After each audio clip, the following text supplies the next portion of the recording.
Greetings people of YouTube, 'tis I, Warsaw Matt, and today we are doing something very, very special. We are playing Doctor Who Destiny of the Doctors. Yes! The BBC CD-ROM from the ripe old year of 1997. Paul McGann has been in the role exactly 1 year and only done one episode, which is ironic considering that Paul McGann does not appear anywhere in this game. Absolutely swear down, that is the absolute truth. So, here we are. Now, as you can see, I've already started to play the game just a little bit, just to get a hold of things.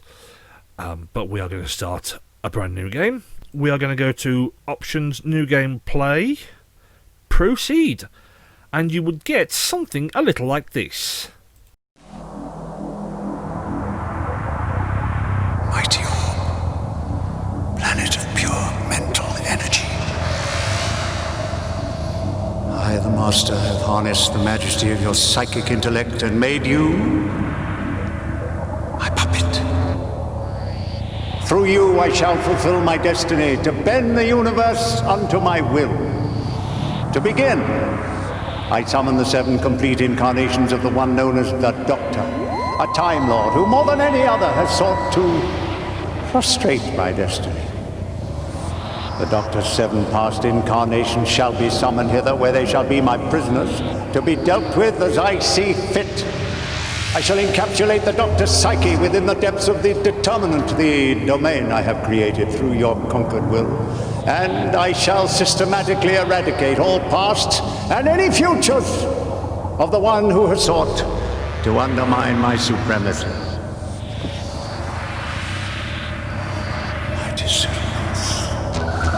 Verem Uwe Ebenal. Bring forth the Doctor. The most recent. One so busy setting plans and traps that he fails to see those set for him. Oh, look, the blustering one in the stupid coat. How he struts and gloats. Wait, there's the nice one, such charm, such innocence, such naivety, such a fool. The bohemian, the wanderer. One so keen to abandon his roots that he abandoned his sense.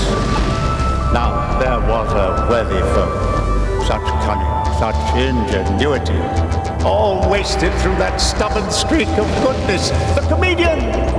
But a capable comedian, too. Not quite the clown he looks, this one. There's the first. Such wisdom, such intellect. But oh, what a bore the fellow was. What? A hero, a challenger? Someone to defend your miserable existence, Doctor? Something you've cobbled up yourself by the look of it? Well, good luck, Croc. You're definitely needed. The destiny of the Doctors is in your hands. Don't make me laugh.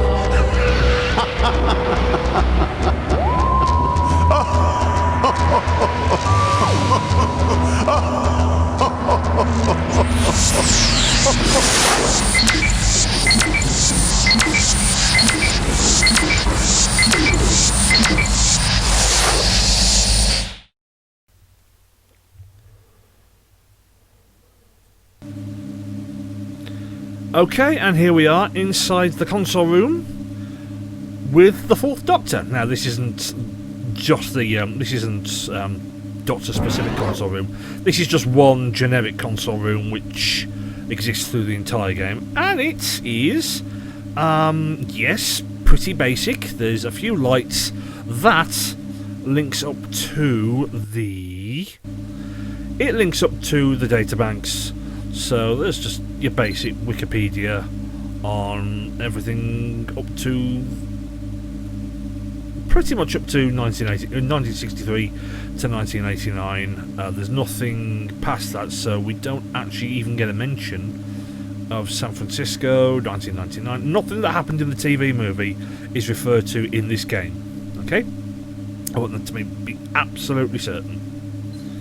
Okay, and the model of the console, it's like I say, it's basic. It sort of has the build of the 1980 to 1983 console, but unfortunately, as you can notice, no controls, nothing, just these weird flashy lights. Until we get over here, and amazingly this game just really does handle beautifully. You control all the movement with your forward and back keys, left, right. I think there's a strafe key up here as well, and you can also tilt up and down. You can do a whole 360, which I don't know why you'd want to do a 360, but the ability is there. So this is the navigational panel, and this sets the coordinates for the 4th Doctor's incarnation, and that is the dematerialising control. Hold on, if I don't do this I'll never forgive myself. So, that is the dematerialising control, and that over yonder is the horizontal hold. Up there is the scanner, those are the doors, that is a chair with a panda on it. Sheer poetry, dear boy. I am so cheap, it is untrue. Right, with that little journey down memory lane done, let's go through the door. Now, you can tell the doors that you can actually access are the ones with this triangle motif on it, okay? That means that door will open. If you do not see one of those, you will not see the other side of the door, because in the model of this TARDIS, there is no room beyond. The map just does not allow it, and there's nothing there of any interest to you. Now, by this point, we should have actually heard Tom's voice, and I don't know why we haven't heard it yet. Just unless I'm just having a weird memory loss moment. So we go back into the TARDIS, and it's at this juncture that we should actually... Tom was supposed to have set course for the 3rd Doctor and pick up a radio transmitter, okay? And I don't know why it hasn't done that, so, you know, the game's making a fool of me already, even though I've played this sort of a couple of times before and it's done it, but never mind. So, we set course with the button now. With the modern mouse, it is rather hit and miss, so you have to be very gentle with it. Set for the 3rd Doctor, and press the green dematerialising control, and then this happens. Oh, this is satisfying. This is very satisfying, and I just absolutely love the vortex sound as well. Absolutely adore that.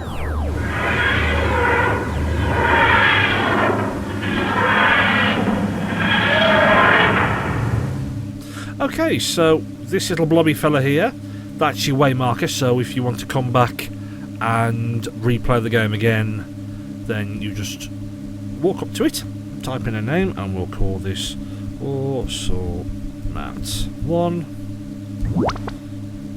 There's a blip, and we're in. Now this is where you really are going to have to sort of be on your toes, because these levels... The TARDIS there we go. Is dimensionally transcendental. So yeah, it'll just drop audio clips like that into the mix.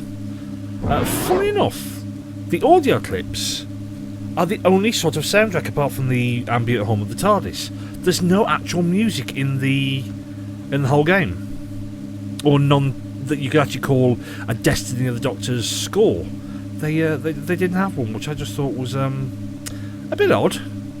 But never mind. The TARDIS is dimensionally transcendental. Yeah, and if you stand anywhere, if you stand too close for too long, it repeats itself. And look, we actually have an auto. Yes, it is a bit laughable, but you know, that was 1997, and that was considering we got a new Doctor Who item with autons. I was impressed. But what I'm more impressed, in fact, is that we get different rooms of the TARDIS. So we're going to go into the TARDIS Arboretum. We dodge the auton, and we go straight into what I'm assuming is the Doctor's lab. We pick up the radio transmitter, we hit the tab key. Lethbridge Stewart here. Are you receiving me, Grog? Good. I'm receiving you too. Not exactly loud and far from clear, but we'll just have to make do. Now, listen to me, little chap. Now you've got your radio link operational, you can contact me here at Unit HQ. I'll give you all the help and advice I can. Oh, and something else. Somehow, the Doctor's linked his TARDIS to the unit surveillance system, so I can pick you up on my video monitor, some of the time anyway. Hang on, signal fading. Now, take care, Grok. Rayhan 1, over and out. So yeah, there was specially recorded footage by Nicholas Courtney at the beginning. Now, as I dodge these two Autons, this is the main weapon of choice against the Auton. You go as close to an Auton as you can without being hit like that, and you do this.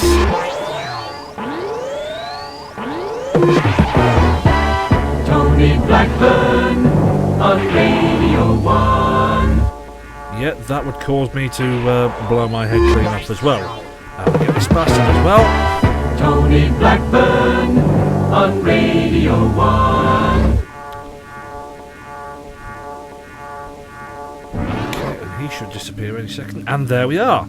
So you can always tell when there's an enemy close because you will hear the background noise change from the TARDIS to whatever sound is associated with, I don't know, the Autons, the Daleks, anything like that.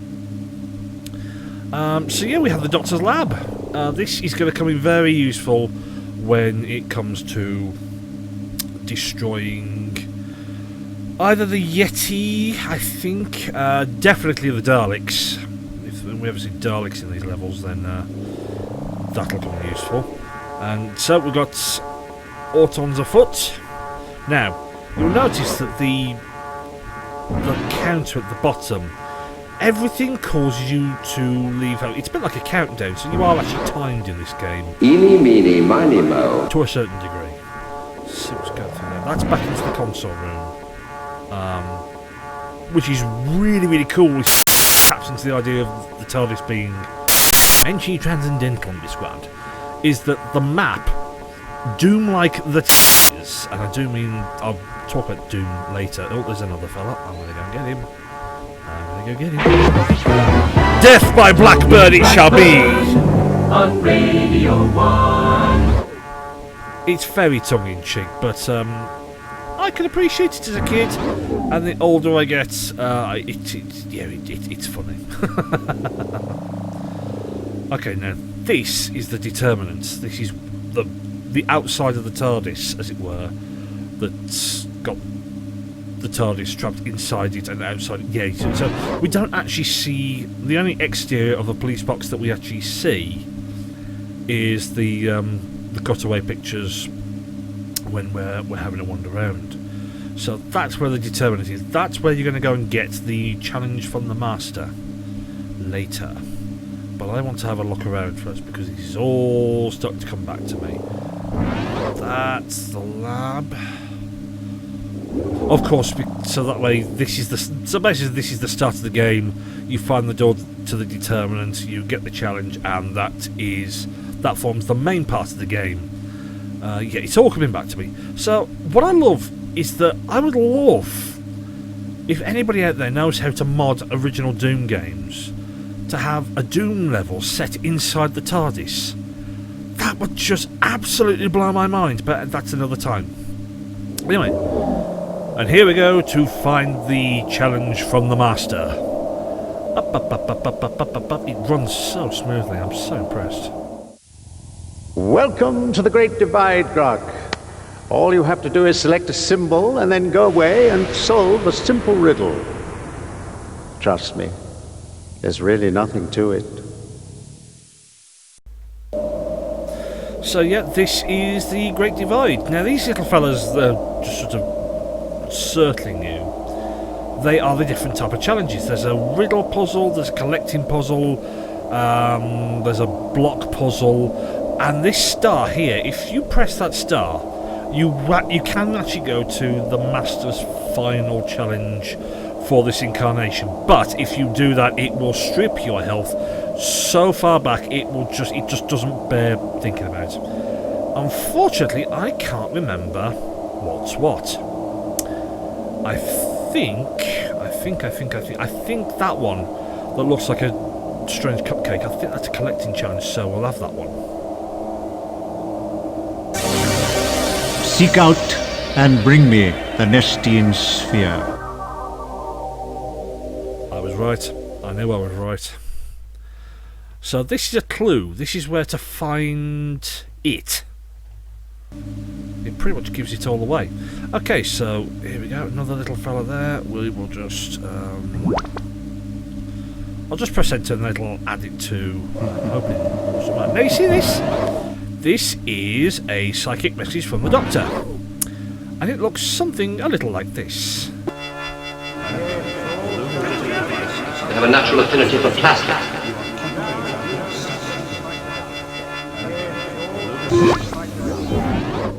Not that it was any use, but, you know, it was there.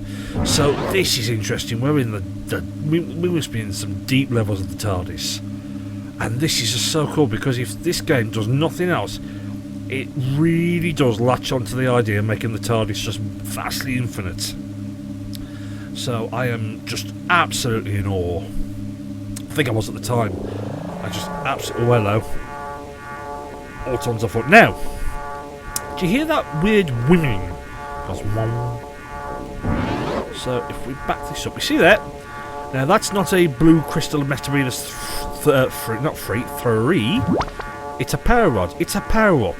So it can be used. You know, obviously it uses to replenish your health, but it's also very good against the Ice Warriors. Interesting. So I'm gonna go find this Johnny first before we go and have a wander around. And there he is. Come to Daddy, you little bastard. Oh, there we go.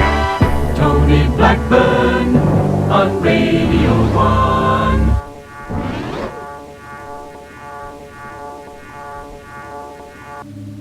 Okay, the interesting thing is that about this game is the fact that there's no difficulty setting per se. You know, it's not sort of, you know, if you have it on easy, you have the one. I'll take them. Just always pick these up because they're always useful, and that sound that they make, it just gets annoying if you just ignore it. So, dead end. So where was I? Yes, of course. So there isn't actually a difficulty level. You're just sort of thrown into the game, and you hope for the best. The drawback is that I always thought that there weren't enough monsters in this. You'll see 1, 2, maybe 3 of a certain bad guy. Ah, that's interesting. That's the door. Oh, and that was relatively quick, but that's no problem. So here we are. Yeah, it does. Like, you know when I said there's no music. Oh, right. Tony Blackburn on Radio 1. Yeah, if you have to do that a lot, then that can actually get annoying. So apparently this is a library, but it always looks to me as if it's something more courtly. Oh, there's a woman. Yep, there it is. Now I know what you're thinking. Oh, there's another one. Now this is interesting. I don't know whether this means that the game is broken, but there's another Nestine in here. There's another Auton, shall I say? But he kind of appears and then disappears, so you've just got to try and find him later. Go in here. It's like a university. So The Doctor and I were once great friends, you know. Which is wise to know. Okay, so this little screen here. If I just get rid of this little screen here. I won't click on it. It's another version of the database. It just talks about the varying monsters. In this case, it's going to talk about the Autons, and there's probably a clip, but there's nothing major on there. But unfortunately. Okay, so, that thing is... Ah, there he is. Right, if I hit this... No, too far. This radio too far contraption away. you've assembled, Yeah, thanks, Brick. the Doctor's life.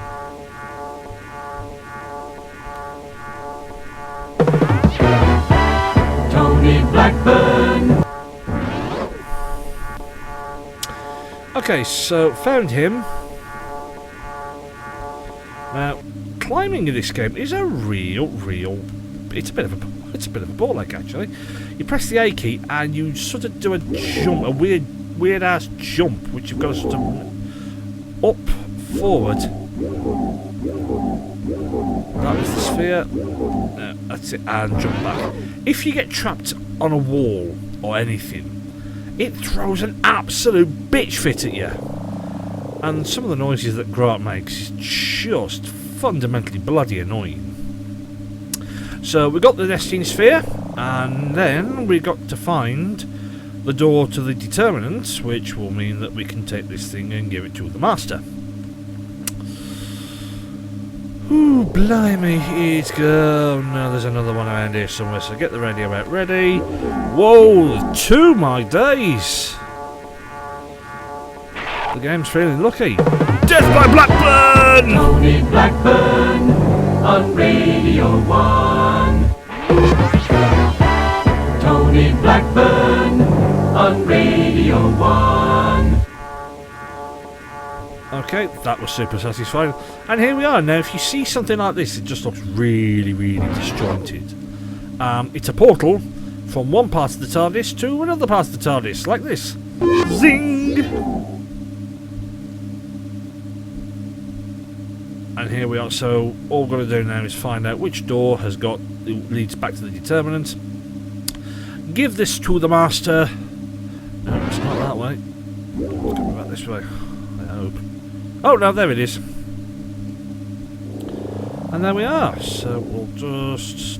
There we go. Let's see. Strange enough, the colours are always a bit off as well, because... Ah, my gooey friend, I feel inclined to squash you. Yeah, the master's a bitch in this. So as you can see, the nesting sphere, it sort of looks nesting sphere-ish, but it's blue. Most of the items in this are blue, or they're just not what you call screen accurate. But there you go. Right. Good boy, Grog. Place what you have before your master. There's a good little doggy. Okay, so we very carefully cross the bridge, press the space bar, that should do it. and that hands it over.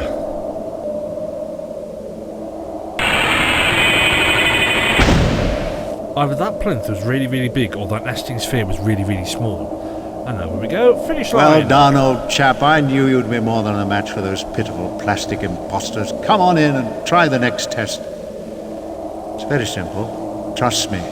You haven't a thing to worry about.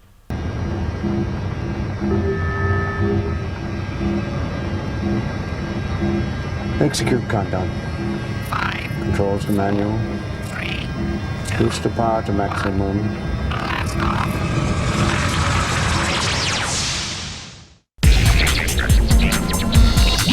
Okay, after that absolutely epic cutscene, we're into a shoot-up scene, and we suppose I'll have you melted down and recycled. But that's one. Now, the idea is to hit the master ship 3 times. That's 2, and 3. Oh, God, tell me. Yes! Get in! Absolutely get in.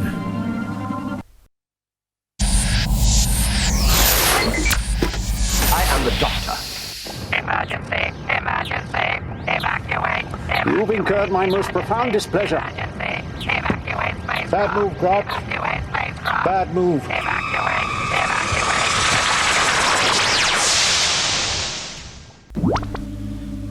Okay, and if you thought that was maybe too easy, maybe you're right, because I was, what, 11 or... What, 11? 11 when I played this game for the first time? Something like that, 11, 12? You know, yeah, I was never the most advanced gamer in the world. But the first time, it all depends on the game's mood. Because that was easy. Usually you're chasing him around like nobody's business. And other days, it just seems to not want to bother and just it sort of lets you win. Or it makes you lose. It's a very strange game like this. But yeah, so that is the basics of Destiny of the Doctor. We have got Doctors 1, 2, 4, 5, 6, 7, and then a final encounter to get through. If anybody wants to see me play this game, let me know in the comments below, and I will continue playing Destiny of the Doctors. Other than that, we're going to set the coordinates for maybe let's start from where we were supposed to start, the First Doctor. I'm off to see the First Doctor. I will see you in the next video. Bye all.